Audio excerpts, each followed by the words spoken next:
Doctor साहब, एक खबर चल रही है वर्तमान में कि एक पेशेंट है आपका जी। जो आपके ऊपर एलिगेशन लगाया है। कुछ क्या मामला था ये? इसमें सबसे पहले तो मैं आप लोगों को एक जानकारी देना चाहूँगा कि जैसे एक सबसे पहले एक एलिगेशन ये लगाया गया है कि मैंने उनसे 3 लाख रुपए लूटे हैं, जो कि बहुत ही बेकार ही और बेहुदा टाइप का ये एलिगेशन है। कोई भी डॉक्टर किसी भी मरीज को पहली बात तो कभी नहीं लूट सकता है, ना लूटने की कोशिश करता है। इसका जो वास्तव में जो इलाज है, वो कम से कम 5 से 10 लाख रुपए तक का इलाज था, लेकिन इसको फिर भी मैंने रीवा शहर के अंदर रहते हुए, क्योंकि रीवा शहर के अंदर लोग इतना पे नहीं कर पाते हैं, और ये मरीज भी हमारे पास जब आए थे तब थोड़े से गरीब और इस तरह की बातें की इन्होंने, और पर्सनल परेशान थे, तब हमने इनका जो इलाज 3,15,000 रुपए में तय किया था, सहमति बनी थी। और जिसमें से वास्तव में मेरा खुद का खर्चा 2.5 लाख से ऊपर का हो चुका है इसके इलाज में करते करते। 3 से 4 महीने का इलाज था, जो जिसमें इम्प्लांट और जिरकोनिया दांत लगाए गए थे, जिसके बिल भी मेरे पास अवेलेबल हैं। अगर आप चाहेंगे तो हम वो आपको दिखा देंगे। और उसके बाद ये जो मरीज हमारे पास आए थे, लगभग मार्च में इन्होंने फ़ोन किया था किसी डॉक्टर के माध्यम से कि डॉक्टर साहब हमारे दांत ऐसे ऐसे ख़राब हो गए, हमको इम्प्लांट लगवाना है। किसी डॉक्टर ने इनको रेफरेंस दिया था हमारा। और ये उसके बाद भी मार्च में आने के बाद फ़ोन करने के बाद ये हमारे पास आए थे। इनका हमने क्लिनिकल चेकअप किया, ओपीजी वगैरह एक्सरे कराए इनके, और उसके बाद पता चला कि इनके काफ़ी दांत पहले से गिरे हुए हैं, जिसमें इन्होंने फॉल्टी प्रोस्थेसिस लगवाया रखा था। तार से दांत बंधे हुए थे, जो कि आप फोटो में देख सकते हैं, पुराने फोटो में जिनके हैं। और वो दांत काफ़ी गिरे हुए थे पहले से भी, और हिल भी रहे थे। ग्रेड 3 डिग्री मोबिलिटी थी, जो दांत सारे हिल रहे थे, इनके खराब थे पूरे दांत। तो हमारे पास आए थे ये इलाज के दौरान, मतलब इलाज कराने। तब हमने इनका इलाज चालू किया था। इनको सारी चीज़ें बता दी गई थी, समझा दी गई थी। खर्चा कितना आएगा वो बता दिया गया था, कितना समय लग सकता है वो सारी चीज़ें इनको बता दी गई थी, और कॉम्प्लिकेशन क्या क्या आ सकते हैं वो भी हमने इनको सारी चीज़ें जानकारी में दे दी गई थी। मरीज को बीमारी थी क्या? मरीज को एक बीमारी होती है एडवांस क्रोनिक पेरियोडोंटाइटिस करके, यानी जिसको अपन हिंदी में समझ सकते हैं पायरिया बोलते हैं। पायरिया जो कि काफ़ी क्रोनिक कंडीशन में था। ऐसी कंडीशन में मसूड़े और हड्डी अपनी बहुत कमज़ोर हो जाती हैं, और दांत हमारे अपने आप हिलने लगती हैं और अपने आप गिर भी जाती हैं। तो ये बीमारी इनको थी, जो कि इनको ये बीमारी होने का सबसे बड़ा कारण क्या था कि ये पिछले 10 सालों से स्मोकिंग कर रहे थे, और डेली 2 से 3 डब्बी के करीब ये पीते थे, तो जिसकी वजह से इनको ये बीमारी हुई थी। और साथ में जैसा कि हमको पता चला ड्यूरिंग ट्रीटमेंट, ये इतने नशेड़ी रहे थे, नशा करते थे, क्योंकि हम इनको एनेस्थेसिया दे रहे थे, जो एनेस्थेसिया देते हैं, तो उसका असर इनको नॉर्मली नहीं होता था। नॉर्मली 2 से 3 मिनट में हो जाना चाहिए उसका असर, लेकिन इनको लगभग आधे घंटे से 1 घंटे तक समय लगता था। तब हमने इनसे जानकारी ली कि भई आप और भी कोई नशा करते हैं ऐसे स्मोकिंग के अलावा? तो बोले कि हम कोरेक्स लेते थे। तो हमने इनको मना किया कि भाई ये सब चीज़ें ना करना आगे से। तो बोला ठीक है डॉक्टर साहब। तो ये सब चीज़ें जो है, और स्मोकिंग के लिए हमने इनको क्लियरली मना किया हुआ था कि आपके लिए स्मोकिंग अब एक जहर की तरह है, इनको क्लियरली। और ये शब्द मैंने कई बार बोला इनको। तो बोला ठीक है डॉक्टर साहब, हम छोड़ देंगे, छोड़ दिया है, छोड़ देंगे, इस तरह से कहते रहे। लेकिन ड्यूरिंग ट्रीटमेंट भी ये स्मोकिंग करके आते थे। और इनके जो है टेम्परेरी दांत जो हमने लगाए हुए थे, उस पर भी स्टेन उसके बने हुए हैं, जिसकी मेरे पास फोटोग्राफ्स हैं। और साथ में ये जो मरीज हैं, मुझे आफ्टर मतलब ड्यूरिंग ट्रीटमेंट भी काफ़ी प्रताड़ित करने की कोशिश करते रहे, बदनाम करने की धमकी देते थे, पैसे की डिमांड करते थे। बोलते थे अगर आप मेरे दांत नहीं लगाएंगे, आप मेरे दांत नहीं बनाएंगे, तो मैं मर जाऊंगा, सुसाइड कर लूँगा, पूरा इल्ज़ाम आपके ऊपर आएगा, आपका घर परिवार बर्बाद हो जाएगा, और आप इसको रीवा में रहने लायक नहीं छोड़ूंगा, और आपके बाहर क्लिनिक के बाहर में हज़ारों की संख्या में भीड़ खड़ी कर दूंगा, और मीडिया को बुला दूंगा। इस तरह की धमकी हमको शुरू से ही देते आ रहे थे, जो कि हम एक दहशत में आ गए थे, बहुत ज़्यादा दहशत में आ गए थे। और इनको भोपाल ले जाने का कारण भी सबसे बड़ा यही था कि ये इतनी हमको मतलब टॉर्चर कर रहे थे मेंटली, दोनों को ही, कि हम सुसाइड कर लेंगे, मर जाएंगे। तो इनको जो है दांत एकदम तुरंत चाहिए थे कि हमको अभी तुरंत लगाइए, हमको अभी चाहिए ही चाहिए। तो फिर हम इनको लैब, जो हमारे जो सपोर्टिव डॉक्टर्स हैं, लैब वाले हैं, उनसे हमने बात की, तो तुरंत हम इनको तत्काल प्रीमियम तत्काल में इनका रिजर्वेशन करा के भोपाल लेके गए थे। उसी के लिए भोपाल इनको लेके गए थे। जैसा ये बोलते हैं कि यहाँ व्यवस्था नहीं थी, ऐसा नहीं, व्यवस्था सब थी, लेकिन कुछ चीज़ें समय लगता है।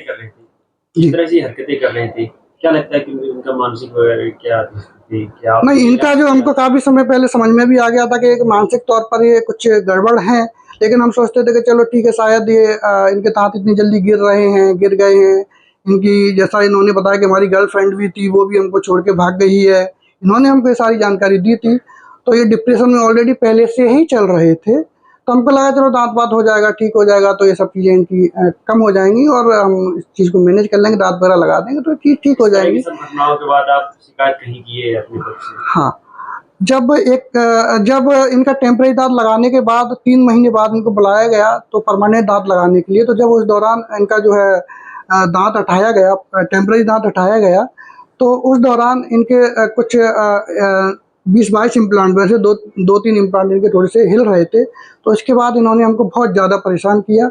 हमने बोला कोई बात नहीं, इनको रिप्लेस करके नए इम्प्लांट लगा देंगे, इसमें कोई दिक्कत नहीं। इन्होंने हमको उस समय, उस रात हमारे पास वीडियो रिकॉर्डिंग भी है हमारे कैमरे की, 3 घंटे के करीब इन्होंने हमको बहुत ज़्यादा प्रताड़ित किया था।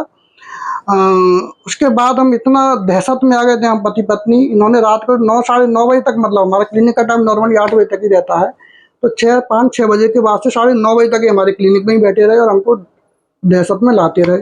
उसके बाद हम दूसरे दिन जाके एसपी साहब को कंप्लेंट किए थे, रिटर्न में कंप्लेंट दिए थे, और ये बात है 23 जुलाई 2024 की। हाल ही में कहीं थाने वगैरह कुछ शिकायत नहीं?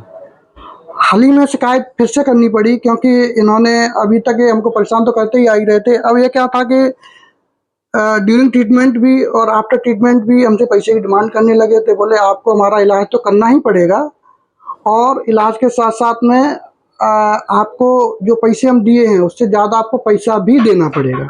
इस तरह की बातें हमसे करते रहते थे। तो जो है हम मतलब ब्लैकमेल, जस्ट लाइक एक ब्लैकमेल बोल सकते हैं आप इसको। तो हमने कहा भैया पैसे तो हम नहीं दे सकते, आपके में खर्चा ही हमारा 2.5 से 3 लाख करीब हमारा खुद का ही खर्चा हो चुका है, अब पैसा हम कैसे दे सकते हैं। और रही बात इनके आगे के इलाज की, तो इनका इलाज वो 3 अगस्त को हमने कंप्लीट कर दिया था, जो कि सब बढ़िया था, कोई दिक्कत नहीं थी। देखेंगे आप इलाज के पहले के भी फ़ोटो देख सकते हैं, इलाज के बाद की फ़ोटो वीडियोग्राफ देख सकते हैं, उसमें सब नॉर्मल है इनका, हमारी तरफ से भी सब नॉर्मल था। लेकिन 19 अगस्त को 19 सितंबर को हमारे पास फिर से आए, बोलते हैं डॉक्टर साहब हमारे दांत हिल रहे हैं, टूट गया है। तो हमने फिर से चेक किया, तो उसमें ऐसा कुछ भी नहीं समझ में आ रहा था कि टूटा है, हिला है या कोई दिक्कत। ज़बरदस्ती पकड़ पकड़ के ऐसे ऐसे हिलाने की कोशिश करते हैं, या ये अनसेटिस्फाइड रहते हैं। ये पूरे ओवरऑल ट्रीटमेंट में हमेशा ये अनसेटिस्फाइड, मतलब हाईली अनसेटिस्फाइड है ये आदमी। ये कभी किसी चीज़ से सेटिस्फाइड हो ही नहीं सकता है। ये अपने जीवन से भी अनसेटिस्फाइड है और ये हमारे ट्रीटमेंट से भी अनसेटिस्फाइड है। इसको सेटिस्फाइड करना नॉट ए ईजी टास्क, क्योंकि मानसिक रूप से ये इंसान बहुत ही परेशान है और हमको परेशान करने की पूरी पूरी कोशिश कर रहा है, हमको ब्लैकमेल कर रहा है। और मेरे ऊपर इन्होंने 3 अगस्त को जब इनका इलाज किया, उसके बाद 8 अगस्त को इन्होंने हमारे पास लीगल नोटिस भी भिजवाया। तो लीगल नोटिस भिजवाने के बाद हम अब इनका आगे का इलाज कैसे करें, तो वैसी दहशत में, क्योंकि आगे का इलाज अगर कुछ भी ज़रूरत पड़ती है तो किस तरह से हम कर सकते हैं। हालांकि जब इनका इलाज 3 अगस्त को हमने किया था, उसके बाद बोला भी था इनको कि भाई अगर कोई भी ऐसी दिक्कत आती है कहीं भी भविष्य में, अभी तो हम बैठे हुए हैं, कोई दिक्कत नहीं, पूरा आपका इलाज करते रहेंगे, देखते रहेंगे, चेकअप आप कराते रहिए बीच बीच में। लेकिन इन्होंने तो तुरंत 2 दिन बाद जाके हमको लीगल नोटिस भिजवा दिया।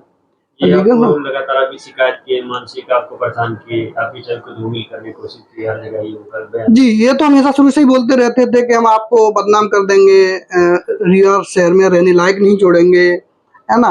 मतलब इनका पहले से ही, मतलब मुझे लगता है इनके मन में इस तरह का शुरू से ही रहा है कि हमको मतलब इनका मन में शुरू से ये रहा है कि हमको पैसा भी लेना है, डॉक्टर साहब से इलाज भी कराना है। तो इस तरह से शुरू से ही हमको ये बोलते रहे हैं। अपने प्रतिष्ठान की तरफ से आम जनता को क्या संदेश देना चाहेंगे, जिस तरह से मैसेज को फैला हुआ है, इसलिए क्या कहेंगे? जनता को हम यही कहना चाहें कि ये जो भी इन्होंने हमारे पास एलिगेशन लगाए हैं, सब मनगढ़ंत और झूठे हैं। और जो हमसे इलाज पहले भी कराए होंगे, करवाया है, इतने मरीज अभी इतने सालों से इलाज कर रहे हैं, वो इन चीज़ों को अच्छे से समझते भी होंगे कि हम इलाज, कोई भी इलाज करने से पहले किस तरह समझाते हैं, इलाज उनका किस तरह से करते हैं। और बाकी चीज़ इस तरह का, अगर कोई भी मरीज़ डॉक्टर को परेशान करता है तो आगे मरीजों के लिए भी तकलीफ देह होता है, क्योंकि कोई भी डॉक्टर का मनोबल भी गिरता है इस तरह से। भविष्य में आगे की जो भी स्वास्थ्य व्यवस्था है वो गड़बड़ हो सकती हैं। और एक चीज़ मैं आप लोगों के माध्यम से, मीडिया के माध्यम से, बाकी और भी मीडिया भाइयों को ये कहना चाहूँगा कि आपस में डॉक्टर और मरीजों का सामंजस्य बना रहे, कोई भी इस तरह की खबर या मनगढ़ंत बातें मीडिया के थ्रू, मीडिया के माध्यम से जनता तक या पब्लिक तक ना भेजें, जिससे कि डॉक्टर और मरीज में आपस में आए दिन लड़ाइयाँ या झगड़े ना हों। आप लोगों का बहुत धन्यवाद।